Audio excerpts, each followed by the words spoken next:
उनका सम्मान न कर सके आपकी मर्जी, लेकिन क्या क्या कहकर उनको अपमानित किया जा रहा है।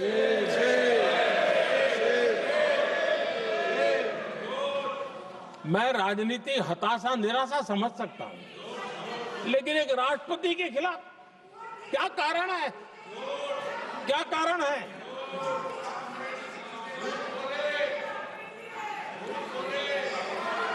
आदरणीय अध्यक्ष जी, आज भारत इस प्रकार की विकृत मानसिकता को छोड़ करके, उस सोच को छोड़ करके विमेन लेड डेवलपमेंट के मंत्र को लेकर के आगे बढ़ रहा है। अगर आधी आबादी उसको अगर पूरा अवसर मिले तो भारत 2 गुनी रफ्तार से आगे बढ़ सकता है, और ये मेरा विश्वास है। 25 साल से इस क्षेत्र में काम करने के बाद मेरा विश्वास और दृढ़ हुआ है। आदरणीय अध्यक्ष जी, पिछले 10 साल में सेल्फ हेल्प ग्रुप्स अब तक 10 करोड़ नई महिलाएं एसएचजी में जुड़ी है, और ये महिलाएं वंचित परिवारों से, ग्रामीण बैकग्राउंड से, समाज के अंतिम पायदान पर बैठी इन महिलाओं का सामर्थ्य बढ़ा, उनका सामाजिक स्तर भी ऊपर उठा, और सरकार ने इनकी मदद 20 लाख रुपए तक बढ़ा दी है, ताकि वो इस काम को आगे बढ़ा सके। उनकी कार्यक्षमता बढ़े, उसका स्केल बढ़े, उस दिशा में हम प्रयास कर रहे हैं, और उसका आज ग्रामीण अर्थव्यवस्था पर बहुत ही सकारात्मक प्रभाव हो रहा है। आदरणीय अध्यक्ष जी, राष्ट्रपति जी ने अपने अभिभाषण में लखपति दीदी अभियान की चर्चा की है।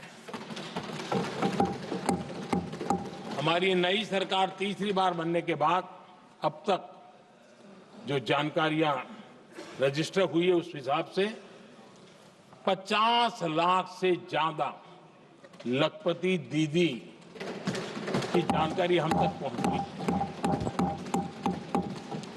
और जब से मैंने इस योजना को आगे बढ़ाया है, अब तक करीब करीब 1.25 करोड़ महिलाएं लखपति दीदी बनी हैं, और हमारा लक्ष्य है कि हम 3 करोड़ महिलाओं को लखपति दीदी बनाएंगे, और इसके लिए आर्थिक कार्यक्रमों का बल दिया जाएगा। आदरणीय अध्यक्ष जी, आज देश के अनेक गांवों में ड्रोन दीदी की चर्चा हो रही है। एक मनोवैज्ञानिक परिवर्तन गांवों में आया है। महिला के हाथ में ड्रोन चलाते हुए देख के गांव के लोगों का महिला के प्रति देखने का नजरिया बदल रहा है, और आज नमो ड्रोन दीदी खेतों में काम कर करके लाखों रुपया कमाने लगी हैं।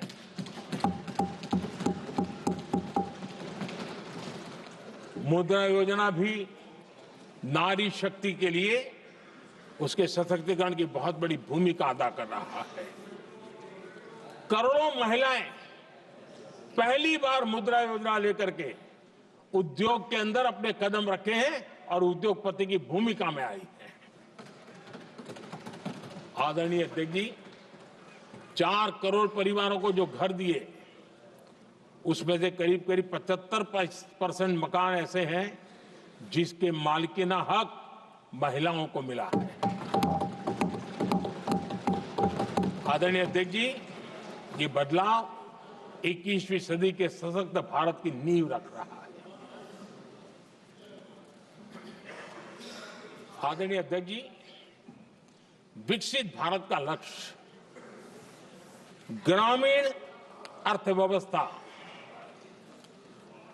उसको सशक्त बिना किए बिना हम विकसित भारत का निर्माण नहीं कर सकते, और इसलिए रूरल इकोनॉमी के हर क्षेत्र को हमने स्पर्श करने का प्रयास किया है। और हम जानते हैं रूरल इकोनॉमी में खेती किसानी का बहुत महत्व रहता है। विकसित भारत के 4 स्तंभों में हमारा किसान एक मजबूत स्तंभ है। बीते दशक में खेती के बजट में 10 गुना वृद्धि की गई है, 10 टाइम। 2014 के बाद की बात मैं बताता हूं, और ये बहुत बड़ा जंप है। आदरणीय अध्यक्ष जी, आज जो लोग यहां किसान की बातें करते हैं, 2014 से पहले यूरिया मांगने पर लाठी पड़ती थी, रात रात कतारों में खड़ा रहना पड़ता था, और वो जमाना था जब खाद किसानों के नाम पर निकलती थी लेकिन खेत में नहीं पहुंचती थी, कहीं और ही काले बाजारी में, और 1 रुपया 15 पैसा वाला हाथ की सफाई का खेल चलता था। आज किसान को पर्याप्त खाद मिल रही है। कोविड का महासंकट आया, सारी सप्लाई चेन डिस्टर्ब हो गई, दुनिया में अनाप शनाप दाम बढ़ गए, और परिणाम ये हुआ कि क्योंकि हम यूरिया पर डिपेंडेंट हैं, हमें बाहर से लाना पड़ता है। आज भारत सरकार को जो बोरा यूरिया का 3000 रुपए में पड़ता है, सरकार ने वो झेला और किसान को 300 से भी कम कीमत पर दिया है, 300 रुपए से कम। किसान को ज्यादा से ज्यादा फायदा हो, इसके लिए लगातार हम काम कर रहे हैं। आदरणीय अध्यक्ष जी, किसानों को सस्ती खाद मिले, इस एक काम के लिए पिछले 10 साल में 12 लाख करोड़ रुपया खर्च किया गया है।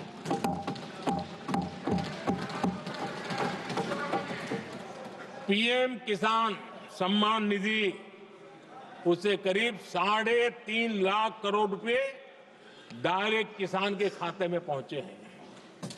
हमने रिकॉर्ड एमएसपी भी बढ़ाया, और पहले की तुलना में बीते दशक में 3 गुना अधिक हमने खरीदी की है।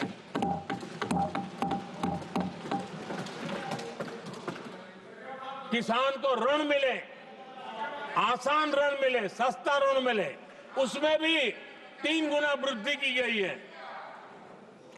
पहले प्राकृतिक आपदा में किसान को अपने हाल पर छोड़ दिया जाता था। हमारे सेवा काल के दौरान पीएम फसल बीमा के तहत 2 लाख करोड़ रुपए किसानों को मिले हैं। आदरणीय अध्यक्ष महोदय, सिंचाई के लिए बीते दशक में अभूतपूर्व कदम उठा गए हैं, और जो लोग संविधान की बातें करते हैं उनको ज्यादा ज्ञान नहीं है, ये भी दुर्भाग्य है। बहुत कम लोगों को मालूम होगा कि हमारे देश में डॉक्टर बाबा साहब आम्बेडकर ने पानी की योजनाओं को लेकर इतना उनका विजन क्लियर था, इतना व्यापक था और इतना समावेशी था, जो आज भी हम लोगों को प्रेरणा देता है। और 100 से बड़ी सिंचाई परियोजना जो दशकों से लटकी हुई थी, हमने उसको पूरा करने का अभियान चलाया ताकि किसानों के खेत में पानी पहुंचे। बाबा साहब का विजन था नदियों को जोड़ने का। नदियों जोड़ने की वकालत बाबा साहब आम्बेडकर ने की थी, लेकिन सालों तक, दशकों दशक बीत गए, कुछ नहीं हुआ। आज हमने केन बेतवा लिंक प्रोजेक्ट और पार्वती काली सिंह चंबल लिंक प्रोजेक्ट पर काम शुरू कर दिया, और मैं तो गुजरात में कई नदियों को इस प्रकार से जोड़ करके नदियों को जिंदा करने का काम करने का मेरा सफल अनुभव भी रहा है। आदरणीय अध्यक्ष महोदय, हर देशवासी का एक सपना होना चाहिए, हम सबका सपना होना चाहिए कि दुनिया के हर डाइनिंग टेबल पर made in India food packet क्यों न हो। आज मुझे खुशी होती है जब भारत की चाय, इसके साथ साथ अब हमारी कॉफी भी दुनिया में अपनी महक फैला रही है, बाजारों में धूम मचा रही है। इवन हमारा टर्मरिक कोविड के बाद सबसे ज्यादा मांग बढ़ी है। आदरणीय अध्यक्ष जी, आप जरूर देखेंगे आने वाले समय में हमारा प्रोसेस सी फूड, और जिसको लेकर कुछ लोगों को पता नहीं कब क्यों दर्द हुआ, बिहार का मखाना दुनिया में पहुंचने वाला है।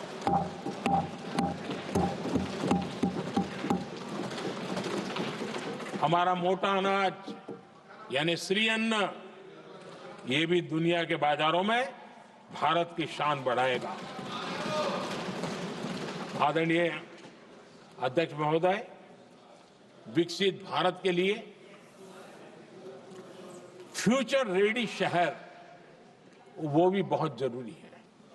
हमारा देश बहुत तेजी से अर्बनाइजेशन की ओर बढ़ रहा है और इसे चुनौती और संकट नहीं मानना चाहिए, इसे अवसर मानना चाहिए और हमने उस दिशा में काम आगे करना चाहिए। इंफ्रास्ट्रक्चर का विस्तार अवसरों का प्रसार होता है।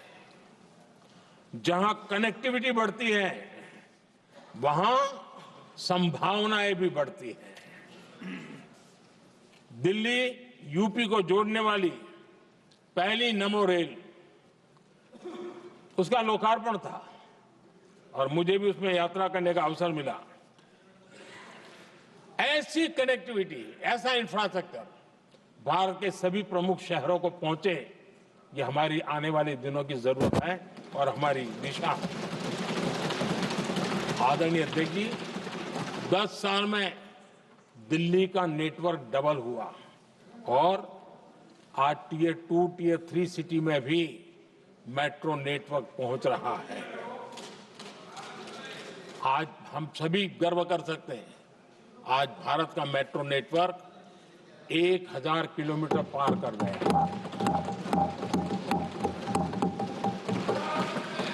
और इतना ही नहीं, वर्तमान में 1000 किलोमीटर और उस पर भी काम चल रहा है। यानी हम कितना तेजी से आगे बढ़ रहे हैं। आदरणीय अध्यक्ष जी, प्रदूषण को कम करने की दिशा में भी कई इनिशिएटिव भारत सरकार ने लिए हैं। 12,000 इलेक्ट्रिक बस हमने देश में दौड़ाना शुरू किया है और दिल्ली को भी बड़ी सेवा करी है, हमने दिल्ली को भी दिया है। आदरणीय अध्यक्ष जी, हमारे देश में एक नया अर्थव्यवस्था हमेशा समय समय पर इसका विस्तार होता रहता है। आज बड़े शहरों में गिग इकोनॉमी एक महत्वपूर्ण एरिया डेवलप हो रहा है। लाखों युवा इसमें जुड़ रहे हैं। हमने इस बजट में कहा है कि ई श्रम पोर्टल पर ऐसे गिग वर्कर अपनी रजिस्ट्री करवाएं और वेरिफिकेशन के बाद उनको इस न्यू एज सर्विस इकोनॉमी है उसको हम किस प्रकार से सहायता कर सकें और उनको एक आईडी कार्ड मिले ई श्रम पोर्टल पे आने के बाद। और हमने कहा है कि इन गिग वर्कर्स को आयुष्मान योजना का भी लाभ दिया जाएगा ताकि गिग वर्कर को एक सही दिशा में जाने की सुविधा मिलेगी। और एक अनुमान है कि आज देश में करीब करीब 1 करोड़ गिग वर्कर है और उस दिशा में भी हम काम कर रहे हैं। आदरणीय अध्यक्ष महोदय, एमएसएमई सेक्टर बहुत बड़ी मात्रा में जॉब के अवसर लेकर आता है और ये ऐसा क्षेत्र है कि जिसमें रोजगार की अपार संभावनाएं हैं। ये छोटे उद्योग आत्मनिर्भर भारत के प्रतीक है। देश की अर्थव्यवस्था में हमारा एमएसएमई सेक्टर बहुत बड़ा योगदान दे रहा है। हमारी नीति साफ है। एमएसएमईज को सरलता, सहूलियत और संबल, एक ऐसा क्षेत्र है जिसमें रोजगार की संभावना है। और इस बार हमने मिशन मैन्युफैक्चरिंग उस पर बल दिया है और एक मिशन मोड में हम मैन्युफैक्चरिंग सेक्टर मतलब कि एमएसएमईज को बल देना और एमएसएमईज के माध्यम से अनेक नौजवानों को रोजगार देना और स्किल डेवलपमेंट से रोजगार के लिए नौजवानों को तैयार करना, ऐसे पूरी इकोसिस्टम को हम बल देते हुए आगे बढ़ रहे हैं। एमएसएमई सेक्टर में सुधार के लिए कई पहलुओं पर हमने काम शुरू किया है। एमएसएमई के लिए क्राइटेरिया 2006 में बनाया गया था, उसे अपडेट नहीं किया गया। पिछले 10 वर्षों में इस क्राइटेरिया में हमने 2 बार अपग्रेडेशन करने का प्रयास किया और इस बार एक बहुत बड़ा जंप लगाया है। पहली बार 2020 में, दूसरी बार इस बजट में हमने एमएसएमई को आगे बढ़ाने का प्रयास किया है। हर तरफ उनको आर्थिक सहायता दी जा रही है।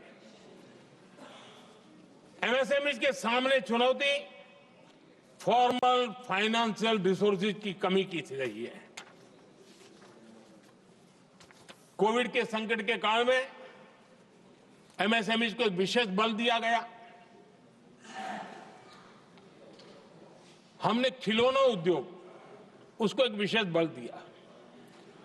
हमने कपड़ा उद्योग को विशेष बल दिया। उनको कैश फ्लो की कमी नहीं होने दी और बिना किसी गारंटी को लोन दिया। हजारों उद्योगों में लाखों नौकरियों की संभावनाएं बनी और नौकरियां सुरक्षित भी हुई। छोटे उद्योग, उनके लिए customised credit card, credit guarantee coverage, उस दिशा में हमने कदम उठाए जिसके कारण वो अपने ईज ऑफ डूइंग बिजनेस को भी बढ़ावा मिले और वो गैर जरूरी नियमों को कम करने का कारण उनका एडमिनिस्ट्रेटिव बोझ जो रहता था, एक आध व्यक्ति को उनको काम पर पैसा देना पड़ता था, वो भी बंद कर दिया गया। एमएसएमई को बढ़ावा देने के लिए जो हमने नई नीतियां बनाई है, आपको खुशी होगी, एक समय था 2014 के पहले खिलौने जैसी चीजें हम इंपोर्ट करते थे। आज मैं गर्व से कह सकता हूं कि मेरे देश के खिलौने बनाने वाले छोटे उद्योग आज दुनिया के अंदर खिलौने एक्सपोर्ट हो रहे हैं।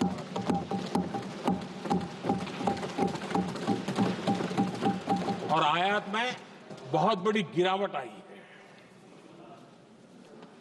निर्यात में करीब 239% वृद्धि हुई है। एमएसएमई के जरिए संचालित ऐसे कई सेक्टर्स हैं जो दुनिया भर में अपनी पहचान बना रहे हैं। मेड इन इंडिया कपड़े, इलेक्ट्रॉनिक्स, इलेक्ट्रिकल गुड्स के सामान आज दूसरे देशों के जीवन का हिस्सा बन रहा है। आदरणीय अध्यक्ष जी, विकसित भारत के सपने को पूरा करने के लिए देश आगे बढ़ रहा है और बड़े आत्मविश्वास के साथ आगे बढ़ रहा है। विकसित भारत का सपना ये कोई सरकारी सपना नहीं होता है, वो 140 करोड़ देशवासियों का सपना है और इस सपने को हम सब ने जितनी ऊर्जा दे सकते हैं देने का प्रयास करना है। और दुनिया में उदाहरण है, 20-25 साल के कालखंड में दुनिया के कई देश विकसित बनकर के दिखाया है। तो भारत के पास तो सामर्थ्य अपार है। हमारे पास डेमोग्राफी है, डेमोक्रेसी है, डिमांड है, हम क्यों नहीं कर सकते? इस विश्वास के साथ हमें आगे बढ़ना है और हम भी 2047 जब देश आजाद होगा, तब आजादी के 100 साल होंगे तब हम विकसित भारत बन के रहेंगे। ये सपने लेकर के चलना चाहिए। और आदरणीय अध्यक्ष जी, मैं विश्वास से कहता हूं हमें और बड़े लक्ष्य पार करने और हम करके रहेंगे। और माननीय अध्यक्ष जी, ये तो अभी हमारी तीसरी ही टर्म है।